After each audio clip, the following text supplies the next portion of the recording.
we're gonna be back with more calendar. And there's a reason for that, right here. So it's because of this. I had this guy, MPLS, today at around 2 o'clock. He says, I passed on this calendar, but I still want to see the rest of the year. So I'm looking forward to the rest. Maybe do 3 weeks next time? In which case I said, hey, cool to know. I haven't really done more calendar vids because I feel like people probably don't really care about looking at a calendar with me. So this is encouraging. Next video will be more of the calendar, and I'll do 3 weeks per your request. I figure why not? You know, this is kind of cool. I have like a request, so what the heck? Might as well honor it, you know? And yeah, it's actually kind of cool to see that somebody actually likes my calendar vids. I mean, that is, like I told him here, that's the whole reason why I haven't done them, because, you know, I did them because I got the calendar late in the year. I got it at, like, March, only because it was finally on sale for, like, $2.50 at Walmart. And I was like, I can't really use the calendar now as an actual calendar, because as a page a day, you know, a real calendar, you're just skipping 2 pages. But a page a day, that's, like, 60 pages right there or so. And so I was like, I can't really use this as a calendar. So my plan was to make videos to catch up, at least, to, you know, the current date. And then I thought, I'll probably just make videos of the whole entire thing, whatever. But then as I was making the videos, I was like, nobody cares about looking at it. Like, I was thinking about, like, if I was browsing through YouTube, I wouldn't care about looking at a calendar with somebody. So that's why it's been pretty sparse. What's the word? Sparse, right? And I've kind of more or less given up on it. Not really given up. It's still in the back of my mind to do it because, I mean, they're easy videos, but I just, you know, it's just like, yeah, whatever. It's just a calendar. But this is pretty cool. MPLS likes my calendar videos, so that's why I'm doing a calendar one, just for him. All right, let's get back to it. All right, back to this calendar. If it looks a tiny bit zoomed in, it's because I'm having technical difficulties with my rig over here. It's kind of breaking, and I don't really know what to do to fix it. I just played with it for like 5 minutes, and it's, if anything, it's gotten worse now, but it's staying like this, so we'll just have to deal with it being kind of close. So, I would assume this is where we left off. It's been a while. And we left off on the D93 Incinerator Flamethrower. So it says the D93 Incinerator Flamethrower is a weapon consisting of 3 fuel tanks, 1 is a backpack, and a... This is from Force Awakens? Oh yeah, it is, never mind. I was thinking, this looks like the jetpacks in Rise of Skywalker. Anyways, not to get distracted from the story.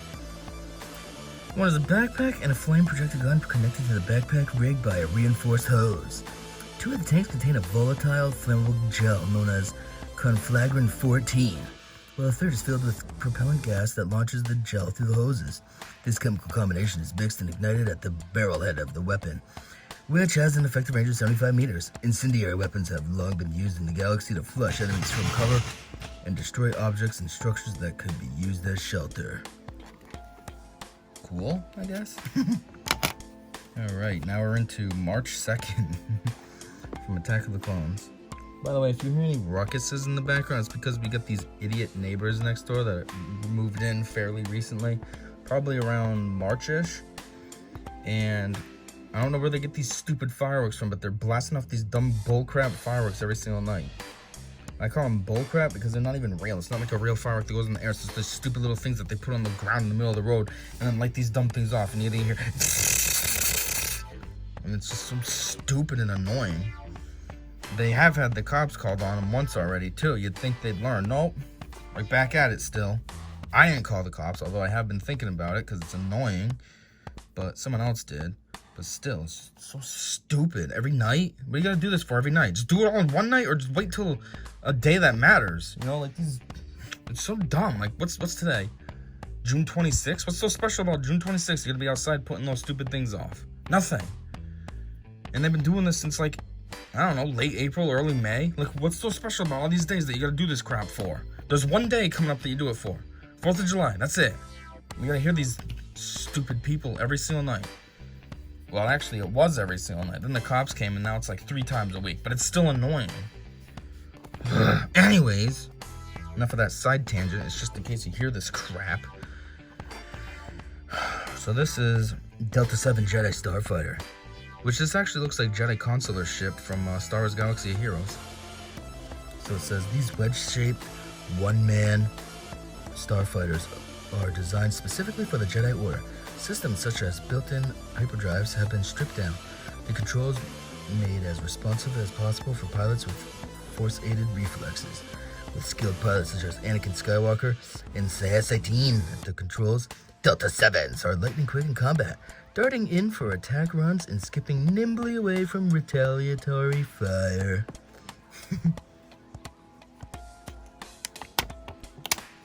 Ooh, bays. Rogue One was actually a pretty good movie. I gotta give it to it because, I feel like the glare is better if I'm not holding it. But anyways, I like Star Wars for, I don't know if I've said this before, but I like Star Wars for lightsabers and the Force and Sith. Because Sith are usually cooler than Jedi. I mean, think about all the famous Sith. Darth Maul, Vader, Palpatine, Darth Revan, Nihilus, Darth Sion. You know, they're all pretty cool. Versus the Jedi, it's just people. Except for Yoda. But anyways, this movie is actually pretty good. And it's not, everyone always likes it for the Darth Vader scene at the end. Yeah, the Vader scene is cool. Although I do think it's kind of a waste. Because when you really think about it, all Vader's doing is overkilling regular people. Those are just regular people with guns. And he's over here using his force power and lightsaber. And it's cool, but it's like, it'd be cooler if you're up against someone that also had force abilities. Like, it's like he's cheating, you know? It's like when you wrestle like a kid. Of course you're gonna win. The kid's not... But yeah, this movie's not bad, actually. It's like the only Star Wars I like that doesn't really have a lot of force power or anything like that in it. So anyways, Baze Malbus, a combat-hardened veteran, former guardian of the Whills. Baze Malbus finds purpose in the rebellion when the threat of the Death Star forever changes Jedha. Baze takes up his heavy repeater cannon to join Jyn Erso and her band of rebels in stealing the plans for the Death Star. His bravado provides a marked contrast to the spiritual centeredness of his best friend and moral compass, Chirrut Îmwe, who always says he's something with the Force, but I don't really know if he's supposed to be or not. Wampa! As the dominant predators of the snowy and icy planet Hoth, Wampas generally prey upon various species of tauntauns, but have no problem attacking humans or their settlements. The Wampa's thick white fur protects them from the intense cold and allows them to sneak up on prey undetected. After subduing or killing its prey, the Wampa drags it back to the ice caves and hangs it upside down to be later torn apart and eaten at leisure. Luke Skywalker narrowly escapes becoming a Wampa's dinner when he wakes in the beast's cave. He draws his lightsaber to kill it in the nick of time. He actually didn't kill it. He just cuts its arm off, and then I think it kind of just retreats, writhing in pain.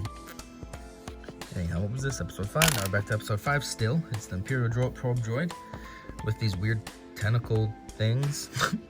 I never understood the design of these legs. What? The Imperial probe droid, or probot. Huh, never heard of probot. That's a lot easier to say than Imperial probe droid. Is used to track down enemies of the Empire anywhere in the galaxy. Often launched from starships, it travels through space in a hyperspace. Man, too much space there. Starship space. It travels through space in a hyperspace pod until arriving at its destinated space. Arriving at its assigned planet. The probe droid's repulsor lift engine allows it to travel across any type of terrain, and its thrusters have silencers to prevent detection. Only 2 meters tall, the probe droid is armed with several sensors, a holocam, 6 manipulator arms for taking samples, and a small mounted blaster for defense. And with its high-frequency... Holonet? Holonet transceiver. Oh, there it is. The droid can transmit information back to Imperial forces from great distances. They also didn't put that it can self-destruct, which is probably even a better weapon than the gun. I mean, yeah, you self-destruct, you're dead, but I mean, damage-wise. Next up, Ahch-To, Ahch-To Jedi Temple. An uncharted world in the galaxy's unknown regions, Ahch-To is the birthplace of the Jedi Order and home to the Jedi Temple, which sits high above the surrounding seas on the Ahch-To sacred island. The temple has been worn away by wind and time, but a visitor can still find mosaics depicting the first Jedi and an ancient meditation ledge. This sacred, remote spot is discovered by Rey on her quest to find Jedi Master Luke Skywalker. Because that's where he lives, duh. 1 week done. Right here, 2 more to go.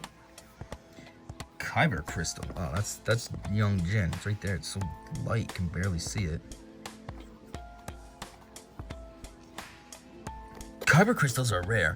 You know, they call them rare, but when you think about how many Jedi and stuff there are, they're not that rare. Every Jedi's got a lightsaber. If they were rare, like, you know, not everyone would have a lightsaber.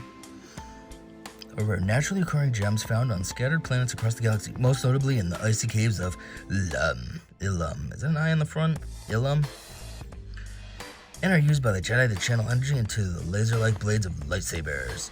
The crystals are attuned to the Force and hold a deeply personal connection with Jedi Knights, who let the Force guide their crystal selection. The vibration that the chosen crystal creates in the lightsaber blade helps Jedi center their attention beyond the distractions of combat. Eventually, the Empire develops a method of weaponizing massive kyber crystals to provide the key component of the Death Star super laser. Yeah, kyber crystals. Ooh. X-Wings. They're trying to talk about X-Wings and they show them closed, so they're just a linear wing. Like, have them open so they are an X-Wing, and then you understand why it's called X-Wing. The X-Wing, a symbol of the Rebel Alliance, is designed with all areas of Starfighter command in mind, particularly assault runs on bigger ships. With 4 laser cannons and 2 proton torpedo launchers, agile engines, and an astromech docking port for navigational assistance, these heavily shielded and highly maneuverable ships give the Rebels an edge over the Empire's larger, yet slower vehicles. Oh, by the way, Purim began at sundown on Monday, March 9th. Next up, General Reekin. How did he get his own page? He's not a main character. Battle-weary Clone Wars veteran and Alderaan native Carlist Reekin serves the Alliance as commander of Echo Base on Hoth. When the Imperial Army discovers the base, Reekin orders an immediate evacuation. Though unpopular, the painstaking task of establishing the base had barely been completed. Reekin's decision prevents the Battle of Hoth from being a total rout. Okay, maybe he was important? I don't know. Maybe I just don't remember him. Ooh, Nexu. I always see this thing and I think, what's its name? It's gotta have a name, right? Just like the big praying mantis thing. And Nexu always reminded me of like a Star Wars version of a saber-toothed tiger, kind of. Anyways, Nexu. Native to the forest planet Kolgana, Nexus are agile predators with 4 eyes, crushing jaws, vicious claws, and a whip-like forked tail. They track their prey by sensing its body heat with their second pair of eyes. Once it has pinned its prey beneath its sharp claws, the Nexu bites down and savagely shakes the victim to death. Due to their notorious ferociousness, Nexus have become popular animals for use in gladiator-style arenas. Padme Amidala narrowly escapes becoming Nexu prey in the Geonosis execution arena when the animal is killed by a charging reek. Yeah, reek must be like that rhino thing. Still doesn't tell me what the... I'm pretty sure we, in one of the previous videos, we actually had the praying mantis thing, but I don't remember what it's called. Just like I'll forget he's called Nexu. Whoops. Ugh. Interrogation droid? Right there. That's actually me! No, you're a droid. Secretly developed by an Imperial Department of Military Research, or the IDMR. I thought that would make a word, but it doesn't. IDMR. Interrogator droids are used by the Empire to meticulously exploit a prisoner's mental and physical weakness. The floating black mechanical menaces... Jeez, talking about tongue twister wannabe like Peter Pepper picked a peck of pickled peppers.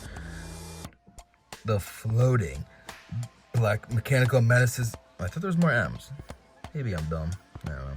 Inject drugs into the prisoners that lessen pain tolerance and block mental resistance. And they use hallucinogens and truth serums to influence prisoners' reactions.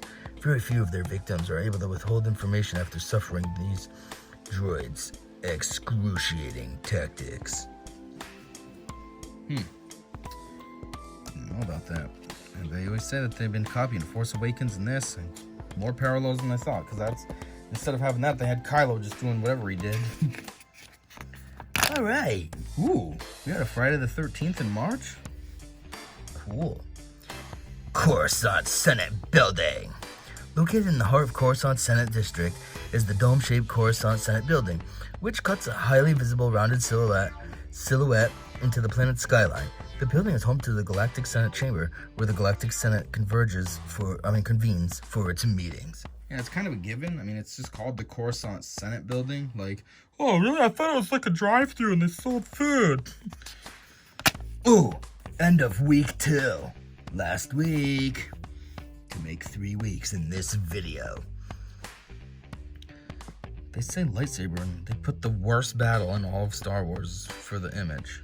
Although these do look like they're remastered because those are some pretty solid looking lightsaber beams. A close quarters weapon, most commonly associated with the Jedi and Sith. The lightsaber is an elegant energy weapon with the power to slice through almost anything and, with the help from the Force, deflect blaster bolts. With its infamous laser-like blade, powered by kyber crystals, it's one of the rarest and most mysterious weapons in the galaxy. Yeah, here we go again with the rare, even though every single Jedi and Sith has one, some of them even have 2. Ooh, pod racing. Pod racer. A pod racer is a one-person racing vehicle comprising of... Wow, I'm not reading this right. Let me start over. Pod racer. A pod racer is a one-person racing vehicle comprising a relatively small cockpit attached to 2 high-powered engines and held together with an energy binder and heavy-duty cables. Anakin Skywalker's pod racer is one of the fastest and most maneuverable ever built due to its smaller, sleeker frame. And probably because a kid drives it, which is adding no weight to the vehicle. Although some of the drivers, like this guy who cheats, are probably small and light as well, but still. Next Tuesday! Oh, it's St. Patrick's Day. Are they trying to say that Mark Hamill is Irish?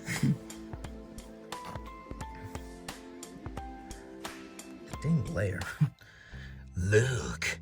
Along with his friends, Princess Leia. Friends? You mean twin sister? And Han Solo. Luke Skywalker battles the Empire, discovers the truth of his parentage, and becomes one of the greatest Jedi the galaxy has ever known. Yeah, exactly. And that's exactly why The Last Jedi sucked. Because leading up to that, everyone thought this was going to be super awesome. That Rey would find Luke, and there'd be such fantastic, awesome, incredible battles with Luke being Grand Master and having all these awesome skills. And he would either, like, you know, the way I saw it was like maybe it would start out with him fighting Kylo and stuff and Snoke, but then since, you know, Kylo's kind of not kind of, it is family to him, it's his nephew, maybe he would go soft on him. Kylo would see the light, because you saw in Force Awakens that he was conflicted the whole time.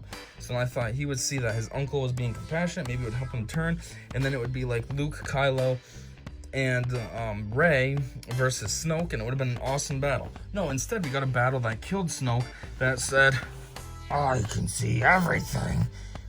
You turn the blade towards your enemy and ignite it. And somehow he didn't see that the blade was being turned towards him, though. He could see everything, but he had no idea it was being turned towards him. And then Luke the whole time, I hate Jedi. I just want to die so the Jedi die. I'm not training you. I'm going to burn down the Will's tree. The only thing he did was this force projection at the end, and that wasn't cool. That was just a projection. That's not a battle or anything. Kylo tries to attack him and goes right through him because he's not really there. Like, what a waste. Anyways, rant aside, a generation later, Luke seeks exile on a distant world, only to be interrupted by Rey. His role in that struggle between good and evil, not yet finished. Oh yeah, and then to top it off too, when he comes back in as a Force ghost in the Rise of Skywalker, Rey is trying to, doesn't she like make a fire? Yeah, she makes a fire and she chucks the lightsaber in there, and then he catches it and brings it back out to her, and it's like, what? Like, it's just so stupid. In the last movie, you didn't give a crap about Jedi and you wanted it to die. Now, all of a sudden, oh, you can't be tossing this. And what's even worse is, what did he do with the second Rey gave it to him? He tossed it over his shoulder. Now, all of a sudden, she wants to destroy it. And he's like, we gotta preserve this thing. Ugh, they ruined Luke. He could have been awesome, and they didn't let it be. Anyways, father, oh, that's those horse things. always wondered what they were called too. They're fathier. Fathiers are powerful, graceful quadrupeds used for flashy public races in the casino city of Canto Bight. Standing 3 meters high at the shoulder, the animals can achieve speeds of 75 kilometers per hour for short distances. Unfortunately, the speed of racing creates a miserable life for these noble animals. Many are abused by jockeys and forced to live in cramped stables. Alright, since this isn't, since this is the United States and not anywhere else, what the F does 75 kilometers and 3 meters mean? I mean, I think 3 meters is roughly 9 feet, right? So these things are about 9 feet tall, but what does 75 kilometers an hour mean? How fast is that? I don't know what that means. Is that fast? Is that average speed, like a horse? Or what is that? I don't know.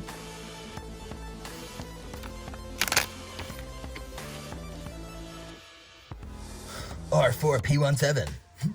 Affectionately known as R4, R4P17 is the astromech droid assigned to Obi-Wan Kenobi's Jedi Starfighter. R4 is a female personality and displays great bravery in the face of separatist aggression.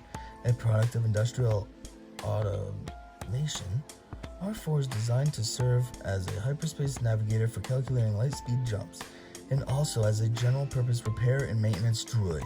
Prior to the Clone Wars, R4P17 joins up with Obi-Wan as the plug-in counterpart for his Delta 7 starfighter. She continues in this role until she's attacked and torn apart by buzz droids during the Battle of Coruscant. Stupid buzz droids. Those are, Grievous's things from his ship. Last one. This will make you 3 weeks, so I'll rip this off later so that we can start with a fresh slate on the next video. So last page for this video is Mos Eisley Cantina. Is that the famous? No, that's... Wait, yeah, is that the... Cantina? On Tatooine, Mos Eisley Cantina is the place to be for star pilots, legitimate cargo haulers, criminals, and bounty hunters of all species. Grab a drink and relax to the tavern tunes of the Modal Nose, led by Biff, bandleader Fiery, Fagran Dan? Dan? How do you say D apostrophe A-N? Dan, what is an apostrophe? Won't.